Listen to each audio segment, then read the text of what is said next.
കൊച്ചിയിൽ ഞാൻ തുടങ്ങിയ rise of Asia cloud kitchen ബ്രാൻഡിൽ ഓൺലൈനിൽ കുറേ പേര് ഒരുമിച്ച് ബിരിയാണി വാങ്ങിച്ചിട്ട് ഞങ്ങളുടെ 1 സ്റ്റാർ റേറ്റ് ചെയ്യണം. അതിൻ്റെ തെളിവ് ചെയ്ത് എൻ്റെ മാനേജേഴ്സ് എൻ്റെ അടുത്ത് വന്നിട്ട് പറഞ്ഞു എന്തെങ്കിലും ചെയ്യണം. I don't know who you are. I don't know what you want. But what I do have are a very particular set of skills. Skills I've acquired over a very long career.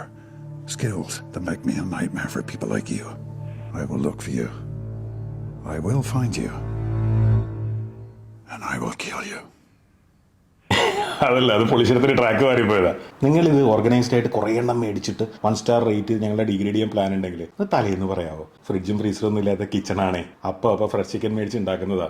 മുമ്പേ plan ചെയ്തില്ലെങ്കിൽ sold out ആയി പോകും. അല്ലെങ്കിൽ തന്നെ ഇത് എപ്പോഴും sold out ആവുന്ന സാധനമാണ്. സോ നേരത്തെ പറഞ്ഞാൽ നമുക്ക് കുറച്ച് കൂടുതൽ ഉണ്ടാക്കാമായിരുന്നു. സാധാരണ മനുഷ്യന്മാർക്ക് ഇത് മേടിച്ച് കഴിക്കണം എന്നുള്ളവർക്ക് സോൾഡ് ഔട്ടായി പോകാതെ കിട്ടുമല്ല. ഇതിനുള്ള അവരെ ബുദ്ധിമുട്ടിക്കുന്നു.